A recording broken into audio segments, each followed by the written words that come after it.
नमस्कार, सरल टॉक में आप सभी का स्वागत है। आपके साथ मैं हूं गिरिराज शर्मा। अभी हाल ही में एसएससी 2019 का परीक्षा परिणाम आया है और इसमें चौंकाने वाली बात यह आई है कि कई छात्रों के नंबर 200 में से 200 होने के बावजूद, किसी के 196 190 होने के बावजूद चयन नहीं हुआ है।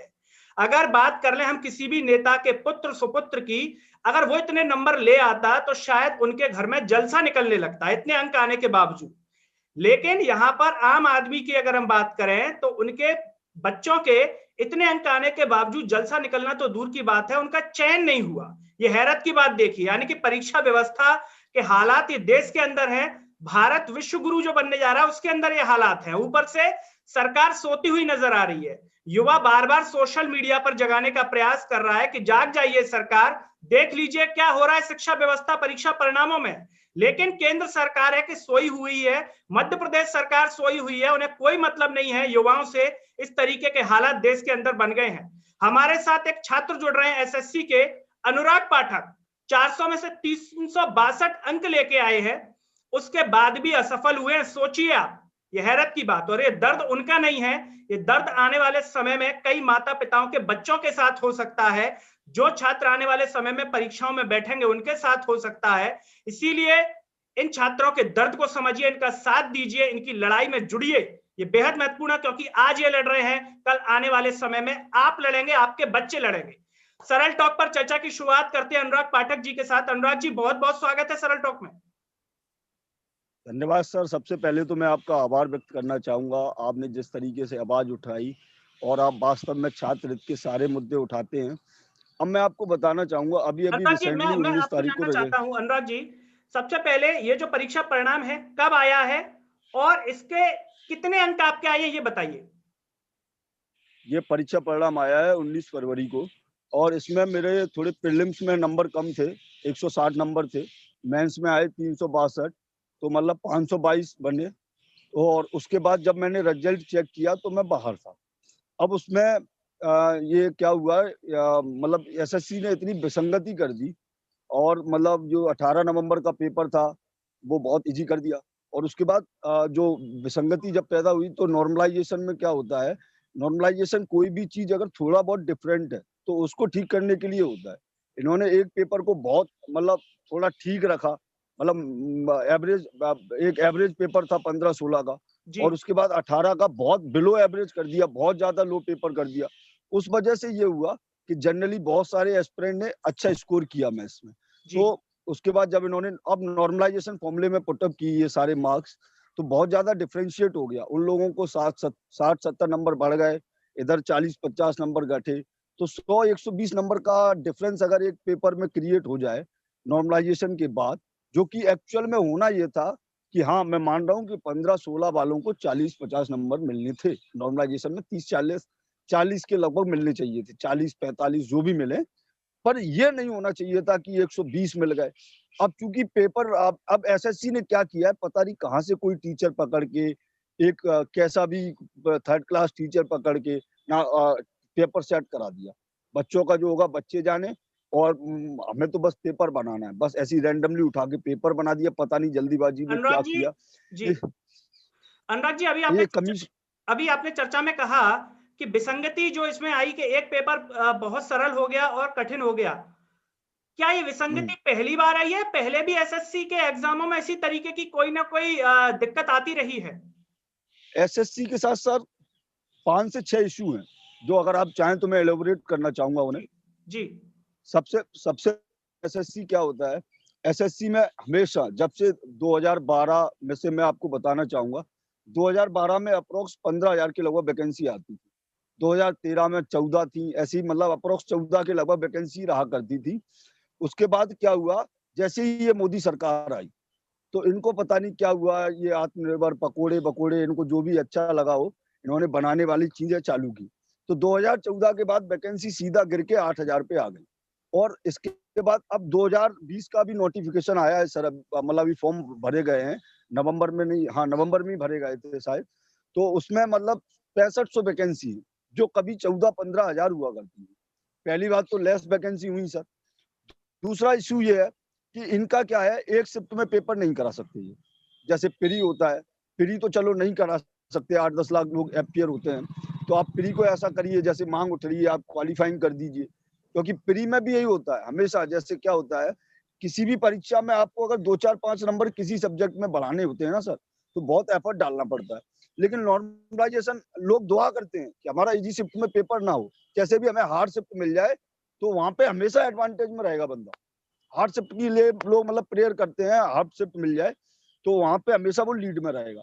तो आप ऐसा करिए, प्री को क्वालिफाइंग करिए, क्योंकि वहां पर 21 लाख लोग होते हैं। तो जनरली मतलब जो कैंडिडेट एपियर होते हैं वो भी 10 लाख के अराउंड रहते हैं। तो आप वहां पे क्वालिफाइंग कर दीजिए उसको। अब हुई मेंस की बात। तो मेंस में क्या होता है, मेंस में तो ये 1 लाख बच्चे लेते हैं, तो 1 लाख का तो आराम से कराया जा सकता है पेपर एक ही शिफ्ट में। तो ये विसंगति वहां से दूर हो सकती है। और तीसरा चीज इनका क्या है, ये रिजल्ट सर मतलब पब्लिश ही नहीं करते। रिजल्ट इनका बहुत देर में आएगा, रिजल्ट आ जाएगा तो ज्वाइनिंग सालों तक लटकी रहती है।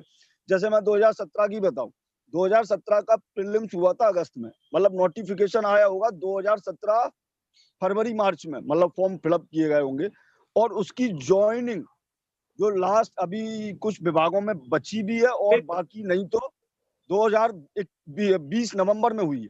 मतलब आप सोचिए 3.5 साल में एक परीक्षा कंप्लीट हो पा रही है। अनुराग जी, हम आपसे जानना चाहेंगे, जब आप पेपर दे के आए इस बार, तो पेपर देने के बाद विद्यार्थी को एहसास होता है, पता होता है कि मेरा कैसा गया है, तो मन में जब आपने पेपर दे दिया उसके बाद क्या सोच के बैठे थे आप कि इस बार तो मेरा चयन जो है हो ही जाएगा?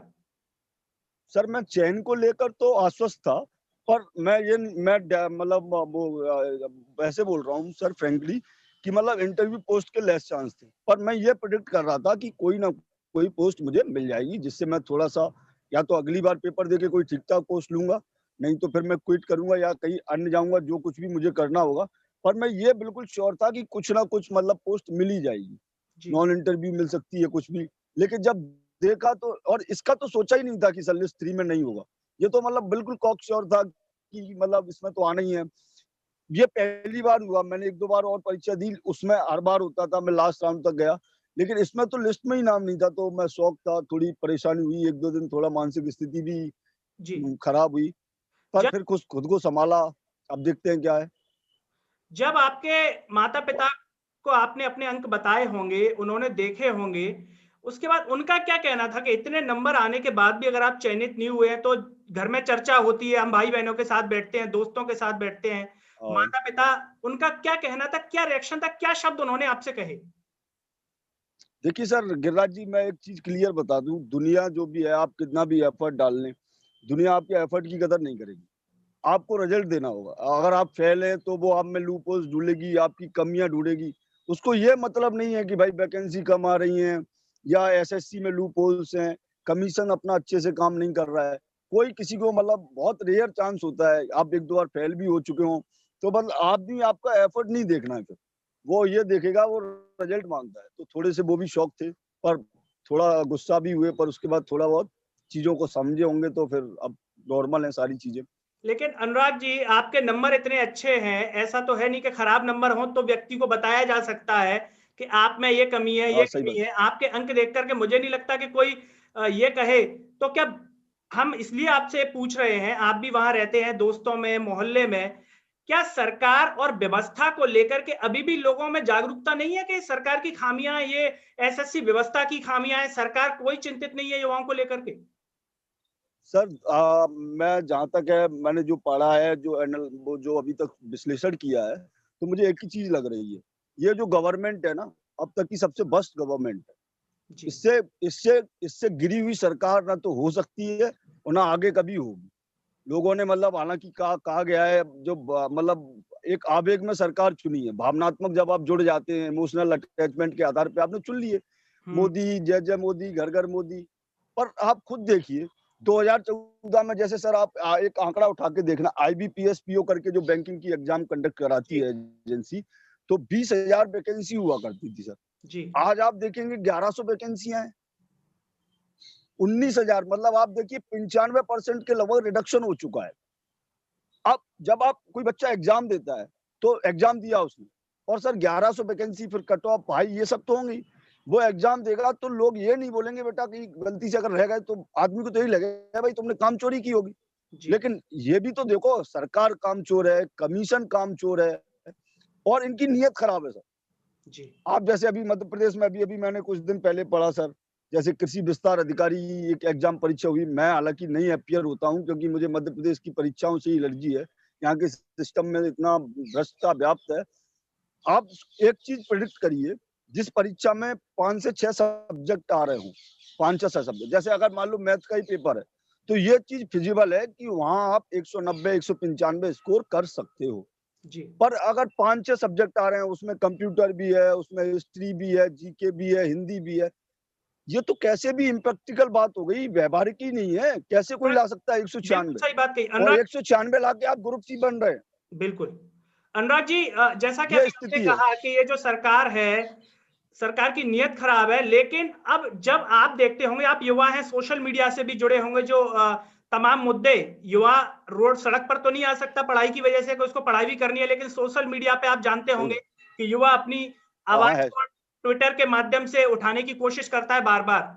लेकिन आपने ये भी सर। देखा होगा कि सोशल मीडिया पर इस तरीके की कैंपेनिंग चला दी जाती है कि मोदी जी का तो कोई नहीं है, वो किसके लिए क्या करेंगे, फलाना करेंगे। तो इसके पीछे आप भी एक युवा हैं, क्या लगता है वो युवाओं के प्रति क्यों नहीं सोच पा रहे? क्या उनके बच्चे नहीं है इसलिए नहीं सोच पा रहे, उनका परिवार नहीं है इसीलिए वो इस दर्द को नहीं समझ पा रहे? वो तो कह रहे हैं हम तो विश्व गुरु बनाएंगे। सर उनकी मतलब वो मतलब खुद को बहुत होशियार समझते हैं। जी। मतलब जो होता है ना, जैसे आप गांव में भी जाओ, जैसे कोई अगर जैसे कोई कोई व्यक्ति होता है, यदि कभी मतलब उसको थोड़ा बहुत इज्जत मिल जाए ना, मतलब खुद को बहुत मतलब अलग ही अभिजात वर्ग में शामिल कर रखा है, उसका दिमाग ही अलग ही चलता है।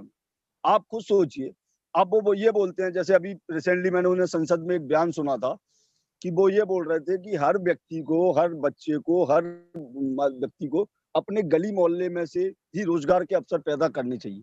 आप बताइए गली मोहल्ले में क्या रोजगार मिलेगा? क्या करे? किराने की दुकान खोले, या वो तो इसको भी रोजगार मान रहे हैं, जैसे टेम्पो चलाओ।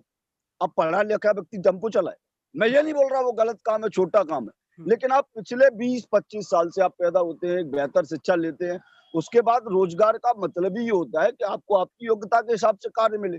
यदि मैं अनपढ़ रहा होता तो मैं ऑब्वियस सी बात है कि टेम्पो चलाता या कहीं दुकान पे बैठता, कुछ ना कुछ करता।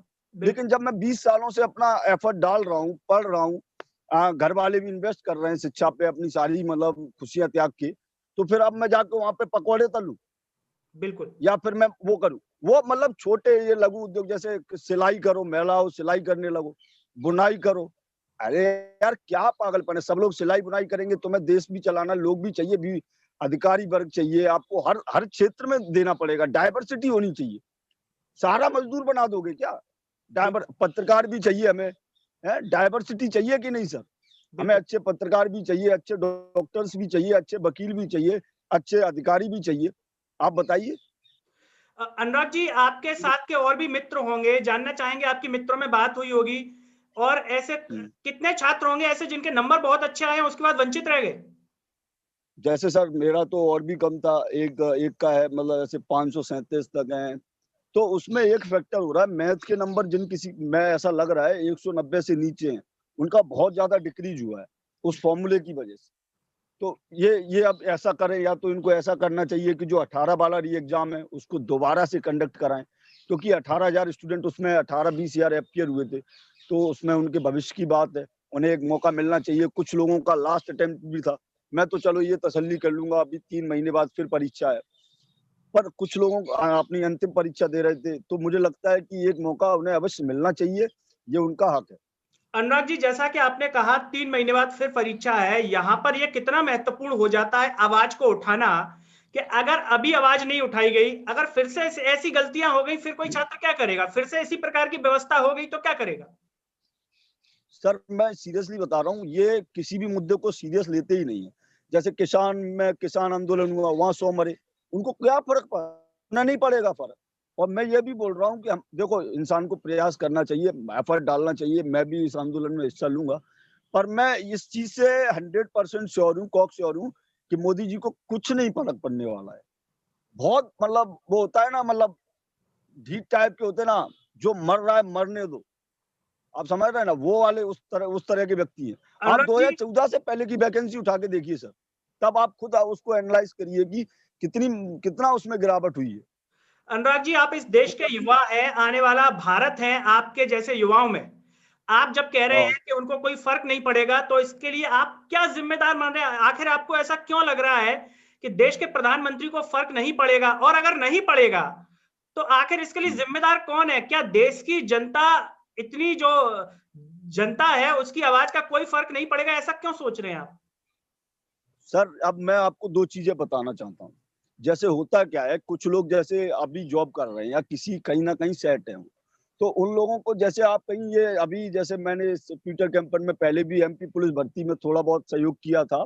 बहुत अच्छे लेवल पे चलाया था अवधेश भदौरिया जी ने। तो उसमें जब मैं कोई कमेंट करता था, तो जो लोग थोड़े बहुत सेटल थे, तो उनका एक ही शब्द होता था, सर ब्लडी बेगर्स। मतलब अगर आप रोजगार माँग रहे हो, तो वो यही बोलते थे कि आप भिखारी हो। आपके अंदर कोई स्किल नहीं है। तो कुछ ज्यादातर लोग जो सेटल हो गए उन्हें मतलब नहीं है। बोले ठीक है, नहीं मिल रहा, ये लोग कमजोर हैं, इन लोगों को कुछ आता ही नहीं है, ये लोग कुछ जानते ही नहीं है, ये तो भीख मांग रहे हैं। अरे भीख कहाँ मांग रहे हैं भैया? हैं? भीख थोड़ी मांग रहे हैं, अपना हक मांग रहे हैं। और उसके बाद अब उनको मोदी जी को ये लग रहा है कि हर बंदे के अंदर एक ना एक अल्बर्ट आइंस्टीन होना चाहिए पूरे भारत में। कोई नई रिसर्च करे। यार तुम्हारी शिक्षा पद्धति इतनी घटिया है, तुम्हारे स्कूलिंग इतनी खराब है, तुम कहाँ से स्किल्स की बातें करते हो यार? हैं? तुम्हारे परीक्षाओं का इतना बेहुदा परीक्षाएं तरीके से, स्किल की बात तुम क्या कर रहे हो? 12 साल जिसको रटना सिखाया गया हो, खराब स्कूलिंग हो, तुम क्या बन रहे हो? कौन इनोवेशन करेगा? कितना इनोवेशन हो जाएगा? कहाँ इनोवेशन हो रहे हैं? तो हर व्यक्ति इनोवेशन यहाँ नहीं कर सकता, आपको देना पड़ेगा। आप प्राइवेटाइजेशन कर रहे हैं। अभी आप जस्ट मैं बता रहा हूँ सर, मेरे गांव में कुछ लोग थे, जैसे अभी रेलवे की पहले परीक्षा होती थी तो प्राइवेटाइजेशन नहीं था, अब थोड़ा ये कर रहे हैं तो उसमें भी वैकेंसी कम होंगी। तो भाई जो गांव का आदमी है, गरीब आदमी है, किसान आदमी है, वो ये सोचता है कुछ नहीं, ग्रुप डी में भैया लग जाएंगे तो वही काम करेंगे, तो कम से कम वो थोड़ा सा उसकी जीवन में सुधार होगा, थोड़ी सी मतलब सैलरी आएगी, थोड़ी सी उसकी लाइफ स्टाइल बदलेगी। पर भैया जैसे ही इनका प्राइवेटाइजेशन होगा तो क्या गरीब आदमी वहां तक पहुंच पाएगा? संभव ही नहीं है।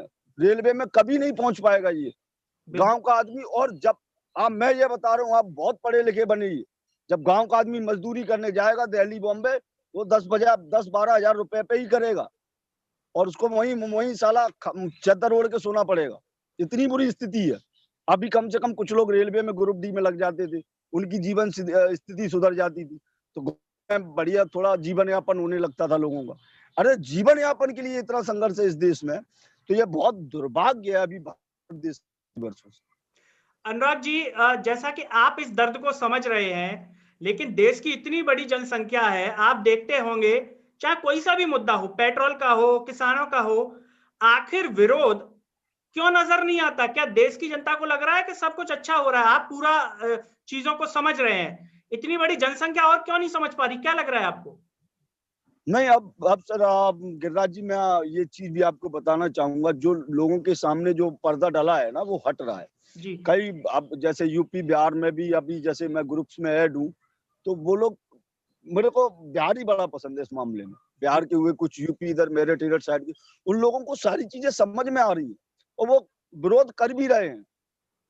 पर अब थोड़ा सा इनका प्रभाव भी अभी 2-4 साल में बढ़ा, तो वो धीरे धीरे कम होगा। और जब तक ये नहीं जाएंगे तब तक तो कुछ अच्छा होना नहीं है। जैसे अब मैं मध्य प्रदेश का ही, सर मैं ईमानदारी से बता रहा हूँ, मैं पुलिस की देख नहीं सकता, जी। तो मैंने ये सोचा कि मध्य प्रदेश में कोई वैकेंसी है। 2016-17 के बाद से, तो 17-18 के बाद 2-3 साल हो गए, मेरे को एक भी ऐसा मौका नहीं मिला कि जिसमें मैं फॉर्म डाल सकूं यहाँ। और फिर दूसरा, मन भी नहीं करता, क्योंकि इनके पास ऐसे ऐसे लोग हैं कि उनको मतलब करप्शन से, अब आप यहाँ पे भी देखो, पूरा कृषि विस्तार अधिकारी की वैकेंसी खा गए साहब, क्या मिलेगा कब? मैं ये बोल रहा हूँ, चलो मैं तो कहीं ना कहीं से कर लूंगा, मेरे को थोड़ा बहुत नॉलेज भी है, कहीं ना कहीं चौक घिसूंगा, कुछ ना कुछ करके पढ़ा लिखा के अपना जीवन यापन कर लूंगा। आप एवरेज मेडिकल स्टूडेंट की बात करिए, वो कहाँ जाए? आप बताइए, कितना बड़ा आबादी हमारी, कितना आप यूथ घूम रहा है फालतू, वो कहाँ जाए? बिल्कुल। समझने की कोशिश ही नहीं कर रही है। मध्य प्रदेश सरकार जब वर्ग वर्ग एक वर्ग दो की भर्तियां अटकाई हुई हैं, चारों तरफ सर कोहराम है, इनको कोई फर्क नहीं पड़ता कि देश को क्या होना चाहिए। ये दुर्भाग्य है मेरा कि मैंने हिंदुस्तान में जन्म लिया, आज के हिंदुस्तान के हिसाब से अनुराग जी, कोसता हूं मैं सर। अनुराग जी, जानना चाहेंगे, आने वाली जो 25 फरवरी है, सोशल मीडिया पर कैंपेनिंग चल रहा है कि हैशटैग मोदी रोजगार दो। इसके बारे में बताएं, आपके दोस्तों में भी चर्चा होती होगी। हालांकि तारीख से पहले ही ट्रेंड भी करने लगा, और उसके बाद दूसरा हैशटैग मोदी गर्लफ्रेंड दो, मोदी बॉयफ्रेंड दो, और आज हम सुबह देख रहे थे कि मोदी है तो मुमकिन है। इसको हम जरा समझने की कोशिश करेंगे। क्या लगता है कि ये आईटी सेल, जब भी कोई युवा आवाज उठाता है तो आईटी सेल कुछ ना कुछ तिकड़मी करती है उनके कैंपेनिंग को दबाने की? सर, मैं आपको एक चीज बताना चाहूंगा। आईटी सेल का काम क्या होता था? जनरली ये काम होना चाहिए कि देश में क्या समस्या चल रही है उससे सरकार को अवगत कराना। मतलब जैसे किसानों की क्या समस्या है, तो आईटी सेल का ये होता था कि भाई अब डिजिटल युग है, तो वो सरकार को अवगत कराए कि भैया ये वाली बात है, ये समस्या है किसान को, सरकार उसको आयरन आउट करे, रिजॉल्व करे। पर आईटी सेल अब डिफेंड करने में लगी हुई है। आईटी सेल और कुछ वक्त, मैं ये नहीं बोल रहा कि भाई आप अब अभी अभी जैसे मैं बोल रहा हूँ, जैसे अभिनय शर्मा सर ने ये ट्विटर कैंपेन चालू किया, जी, तो उसमें कुछ ऐसे लोग भी आ गए जो मतलब बेवजह ही मोदी जी के फैन है, बेवजह ही। यार कुछ तो जेन्युइन रीजन दो, बिल्कुल। क्या बताओगे? आप ये बताइए। आप किसी, मैं ये नहीं बोल रहा भाई, तो मैं मोदी जी ढंग का काम करें, मेरी जान ले ले यार, देश के लिए कुछ करें, ढंग का करें, तरीके से चले। केवल हिंदुत्व और इन सब चीजों से नहीं चलेगा सर। अभी मेरे पिताजी 400-500 मंदिर बनवा दें, मैं भूखों मरूं, अच्छी बात है ये? बिल्कुल। आप बताइए। बिल्कुल। तो ये अब जनता का खैर पर्दा हटेगा सर, और उसके बाद मुझे लग रहा है कि ये शायद जाना चाहिए, और नहीं तो इनको अपनी सोच सुधारनी होगी। रोजगार के मामले में सबसे खराब इनकी स्थिति है। जी, आप मैं पेट्रोल पेट्रोल पहले 70 होता था, ये लोग ऐसे सिलेंडर लेके स्मृति ईरानी घूमती थी, आज कहाँ चली गई?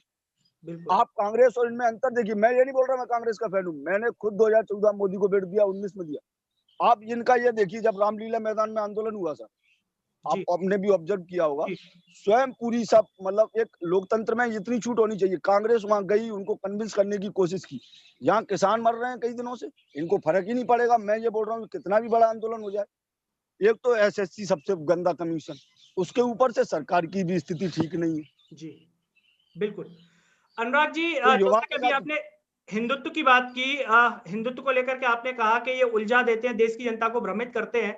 चलते-चलते हम आपसे बस यही कहेंगे कि देश के युवा को, देश के जो माता-पिता हैं युवाओं के, बच्चों के, उनको आप क्या कहेंगे? क्योंकि आप इस एसएससी के दर्द से गुजर रहे हैं। आप आज महसूस कर रहे हैं। आने वाले समय में अगर व्यवस्थाएं नहीं सुधरी तो उनके बच्चे भी महसूस करेंगे। तो जो भी आप महसूस कर रहे हैं, एक संदेश के रूप में क्या आप उनसे निवेदन करेंगे? मैं यही कहना चाहूंगा, आप चाहे बीजेपी समर्थक हो रहें या कांग्रेस समर्थक रहें या कोई भी पार्टी के समर्थक रहें, उससे फर्क नहीं पड़ता है। पर आपको अपनी अपनी जो जेन्युइन मांग है वो तुरंत उठानी चाहिए। आपको अपना रोजगार हुआ, शिक्षा हुई। जैसे सर दिल्ली की एग्जांपल ले लीजिए, शिक्षा में रिवॉल्यूशन ला दिया केजरीवाल ने, और उसको ये लोग पता नहीं क्या क्या घोषित कर रहे थे। अरे ऐसे स्कूल बनाओगे, सरकारी ऐसे शिक्षक रखोगे, ऐसी गुणवत्ता प्रदान करोगे, तब ना स्किल पैदा होगी, तब लोग आत्मनिर्भर बनेंगे।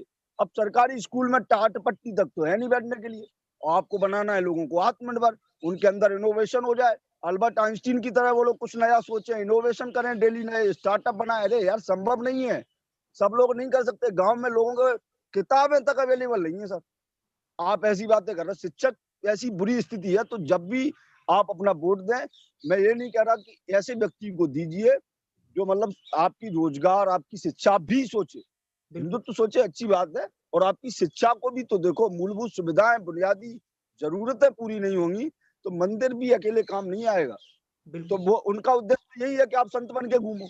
संभव है सर ये? सारा बिल्कुल। देश संत थोड़ी बन जाएगा बेरोजगारी के अभाव में, आप बताइए। हालांकि लोग कुछ ना कुछ तो करेंगे ही, पढ़ा लिखा ही होगा, फिर मजदूरी करेगा कोई, कुछ ना कुछ तो वो एक अलग चीज हो गई। लेकिन रोजगार का मूल मतलब यही होता है कि हमें अपने हिसाब से ही, या आपको अपनी योग्यता के हिसाब से ही मिलना, काम मिलना। रोजगार की परिभाषा ही यही है कि आपके अंदर जो हुनर है, जो स्किल्स हैं, उनके हिसाब से काम मिलना। आप पढ़े लिखे हैं तो उस हिसाब से मिले। बिल्कुल। ये सब स्थिति है, तो ध्यान रखना चाहिए जब भी वोट दें या कुछ दें। या जैसे अभी विरोध चल रहा है तो किसानों का समर्थन करना चाहिए था लोगों को, अभी बिल्कुल। स्टूडेंट्स का करिए आप।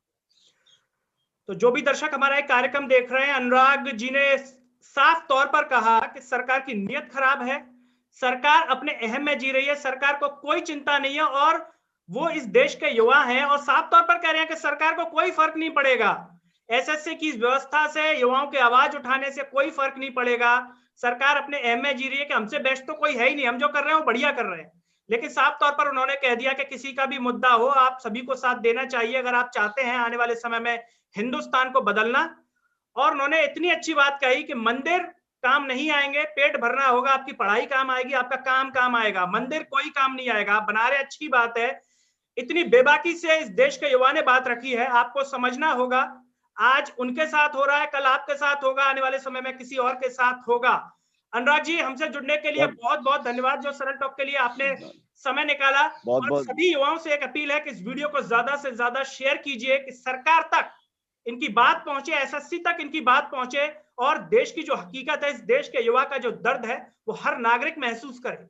क्योंकि हर नागरिक, हर परिवार में कोई ना कोई बच्चा होता है जो किसी न किसी परीक्षा की तैयारी कर रहा होता है, उस दर्द से, उस माहौल से वो गुजर रहा होता है। मेरे साथ इस वीडियो में फिलहाल इतना ही, अगले वीडियो में आपसे फिर होगी मुलाकात, तब तक के लिए मुझे दीजिए इजाजत। नमस्कार।